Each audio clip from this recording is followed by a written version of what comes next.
Hello guys, good morning, back to my channel PM ব্লগে আপনাদের স্বাগতম। আশা করছি আপনারা খুব ভালো আছেন, আমিও ভালো আছি। এখন বাজে হচ্ছে কটা, এই 5:30 বাজে।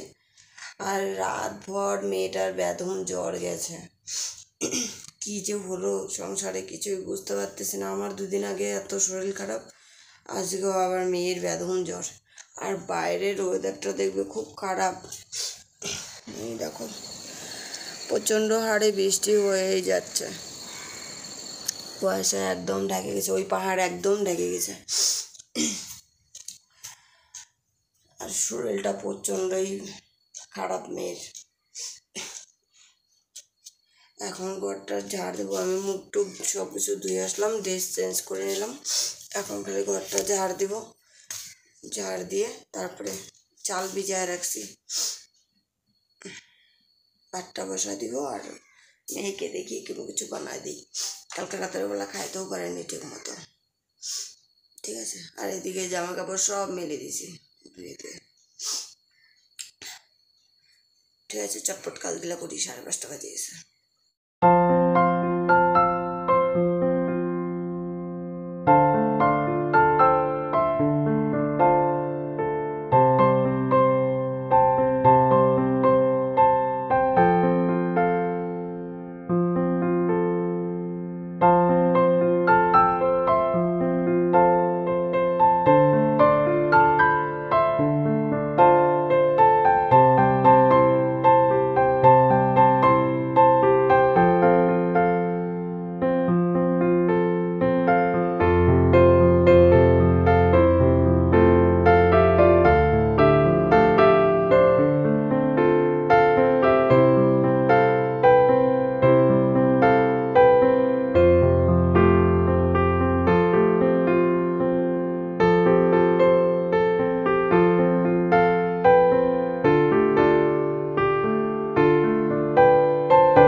গাইস, এখানে এই যে ভাত বসাই দিলাম, আলু সিদ্ধ ভাত, আলু ভাতে। আর হচ্ছে ম্যাগি বসাইলাম।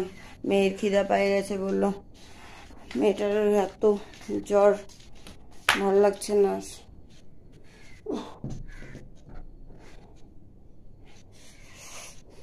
মামা, ও মামা, শোনা মা,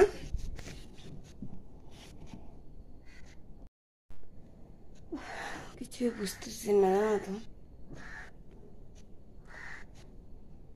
সর্দি জ্বর নাকি হাড্ডিগুলো একদম বের হয়ে গেছে এক রাত্রের জ্বরে। মামা উঠো, তোমার খাবার হয়ে গেছে মা।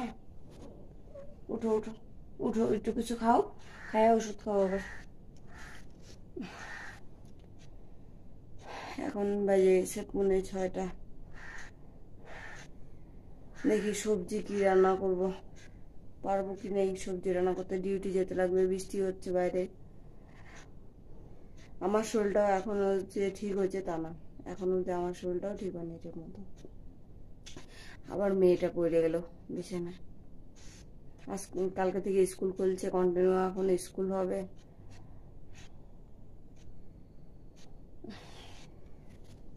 কি বলবো, আর ভালো লাগে না জানো তো। কত দিকে টেনশন করবো বলো তো। ব্রেনটা না এখন পাগল পাগল লাগতেছে আমার। কালকে রাতের বেলা খাইতে বললাম, বলে কি মা আমার কেমন যেন লাগছে, ঠান্ডা ঠান্ডা লাগছে। তা আমি ভাবলাম যে বাইরে বৃষ্টি হচ্ছে, তার জন্য মনে করে হালকা ঠান্ডা লাগতেছে। তাহলে মা এসে আমার খাইতেও ইচ্ছা করতেছে না। তো অল্প একটু দুধ দিয়ে আর রুটি দিয়ে তো খায়। তো দুধ রুটি অল্প একটু দিছি, ওইটুকুই একটু, ওইখান থেকেই 2 চামচ না 1 চামচ মুখে দিছে। বলে কি মা আমার খাইতে ইচ্ছা করে না, খিদা লাগলে পরে খাবো। আমার ঘুম পাচ্ছে, মাথাটা বলে একটু একটু ব্যথা করতেছিল। রাত্রেবেলা অর্ধেক রাত্রি, কয়টা তখন ওই 12টা 12:30 বাজে, তখন দেখি মানে আমার শরীরের সাথেও শরীর লাগছে, তো ঘুমাই গেছি। ঘুমের মধ্যে শরীর লাগছে, মনে হচ্ছিল কি আগুনে মনে হয় পুড়ে যাচ্ছে আমার শরীর, এতটা গরম হয়ে গেছে। উঠে মাপলাম, করলাম, না দেখি জ্বর মোটামুটি বাম্পার আছে। ঠিক আছে গাইস, পরে আসছি। গাইস এই যে সে ম্যাগি বানায় নিয়ে আসলাম, এখন মেয়েটাকে একটু ম্যাগি খাওয়াবো, তারপর ওষুধ খাওয়াই দিব। ঠিক আছে, পরে আসছি। এখন হচ্ছে প্রচণ্ড খুশি লাগছে, কারণ হচ্ছে বাবা আসতে পারে নাই, কিন্তু সকালবেলা ফোন করে বলে দিয়েছিল যে মানে সবজি পাঠায় দিবে। 10টার দিকে ফোন করে আমাকে বললো যে সবজি গাড়িতে উঠা দিয়েছে, গ্যাংটকের গাড়িতে। তো আমি ডিউটি থেকে আইসার তোমাদের সামনে আর গিয়ে আসতে পারি নাই, কারণ প্রচণ্ড বিজি ছিলাম, টেনশনে ছিলাম একটু, কারণ অচেনা গাড়িতে আমার মানে সবজি সব পাঠা দিছে, বাবা আসতে পারে নাই তার জন্য। আর দেখো কি কি পাঠা দিল আমাদের বাড়ির থেকে, দেখো মানে জিনিসের বাজার মিলে গেছে আমার।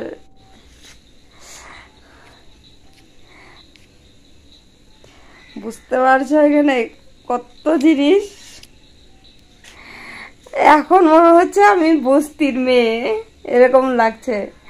এখানে দেখো একটা একটা করে বলছি, এখানে দুধ কচুর ডাইগা দিছে, তারপরে ভেন্ডি দিছে, পুটল দিছে, কারকোল দিছে, তারপরে কাঁচা কলা দিছে, তারপরে এখানে হচ্ছে রসুন, কাঁচা কলা তো অনেক দিছে, এই যে কারকোলও অনেক দিছে, তারপরে হচ্ছে কাঁঠালের বীজ, তারপরে এটার মধ্যে হচ্ছে কি, এটার মধ্যে লঙ্কা লঙ্কা, তারপরে এটার মধ্যে পেঁয়াজ, এটার মধ্যে হচ্ছে শুটকি মাছ, আর এইখানে হচ্ছে কাঁঠাল, কারণ এই বছর আমি এখনো অবধি পাকা কাঁঠাল খাইনি, কাঁচা কাঁঠাল একবার বাড়িতে গিয়ে খাইছিলাম।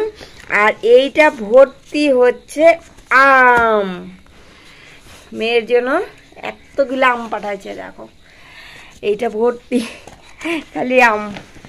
আর হচ্ছে এতগুলা মুড়ি পাঠাইছে, আর এইখানে চিড়া পাঠাইছে, ওই যে চিড়া, আর হচ্ছে এই যে কচু, ওল কচু না কি কি কচু বলে এটাকে, ওল কচুই তো বলে। আর হচ্ছে মেয়ের জন্য মিল্ক বিস্কুট, তারপরে হচ্ছে Mary biscuit 3 packet, milk biscuit দিছে 3 প্যাকেট, এই যে, আর হচ্ছে মেরি বিস্কুট 1 প্যাকেট। আর এই ব্যাগটা ভর্তি করে পাঠাইছে, আর পাঠাইছে ও এই যে এখানে মাকে বলছিলাম যে ছোট ছোট আলু আমাদের বাড়ির, তো এই মামাদের বাড়িতে হয়েছে এই আলুগুলা, ছোট ছোট তো আলু, তো তো দিদা আসছিলো বাড়িতে, তোমাদেরকে তো বলছিলাম যে বাবা আসতে পারে না ওই জন্য, তো দিদা আসছিলো, দিদা নিয়ে আসছিলো আলুগুলা, তো এই আলু আবার কটা পাঠা দিছে মা। তো চটপট এগুলো আগে গুছাই নেই, তারপরে তোমাদের সামনে আসছি। গাইস এই যে সবজিগুলো তো এই ঝুড়ির মধ্যে রাখলাম, কিন্তু এখন না টেনশনে পড়ে গেছি, এই মুড়ি আর চিড়াগুলো রাখবো কোথায়, মানে আমার ডাব্বা তো ছোট ছোট সব, কিন্তু এতটাই ওভার পাঠা দিছে, এখন রাখার মতো মানে স্থান পাচ্ছি না আমি। দেখছো কোনটা যে কোন জায়গায় রাখবো, একটু টেনশনে পড়ে গেলাম, কারণ সবচেয়ে হচ্ছে কি চিড়াটা তো কোনো রকম মানে ইসের মধ্যে প্যাকেট করেই থাকবে, কিন্তু মুড়িটাই মানে খুব টেনশন রাখা, কি যে করবো বুঝতে পারছি না।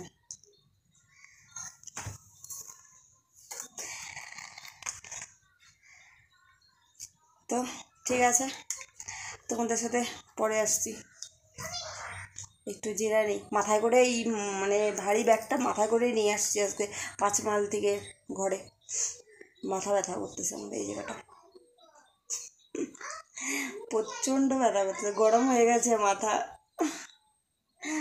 মাথায় করে নিয়ে আসছি, অনেক দিন পরে মাথায় উঠাইলাম, বেডিং কখনো মাথায় উঠায় নাই, অনেক আগে উঠাইছি, মানে যখন কি এখানে ফার্স্ট আসলাম মানে 2 বছর আগে, তখন মানে মালপত্র যখন বাড়ি থেকে নিয়ে আসছিলাম, তখন 2টা একটা করে মাথায় করে করে নিয়ে আসছিলাম, কিন্তু পরে কুলি নিয়েছিলাম, কিন্তু মোটেগুলো নিয়ে এনেছিলাম, কিন্তু আজকে মোটে পাইলাম না, অনেকক্ষণ খুঁজলাম কিন্তু পাইলাম না, তো মাথায় করেই নিয়ে আসলাম। তো ঠিক আছে, একটু জিরায় নিই, ঘামে গেছি, অস্থির হয়ে গেলাম। ঠিক আছে, সন্ধ্যাবাতি দিই, তারপরে আসছি তোমাদের সামনে। গাইস, এই যে রাত্রে ডিনার রেডি করে নিয়েছি। এখানে হলো ভেন্ডি ভাজা আর পরোটা, আর হচ্ছে এখানে সুজি নিছি, আর এখানে আম কাটে নিছি।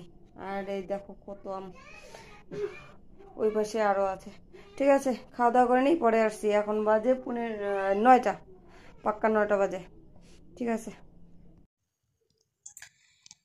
গ্যাস, এখন বাজে 10:30, খাওয়া দাওয়া কমপ্লিট হয়ে গেছে। তো ভিডিওটা এখানেই শেষ করছি। সবাই ভালো থেকো, সুস্থ থেকো আর সাবধানে থেকো। দেখা হচ্ছে নেক্সট ভিডিওতে। গুড নাইট বলে দাও বাবা। Good night. তো বাই, গুড নাইট।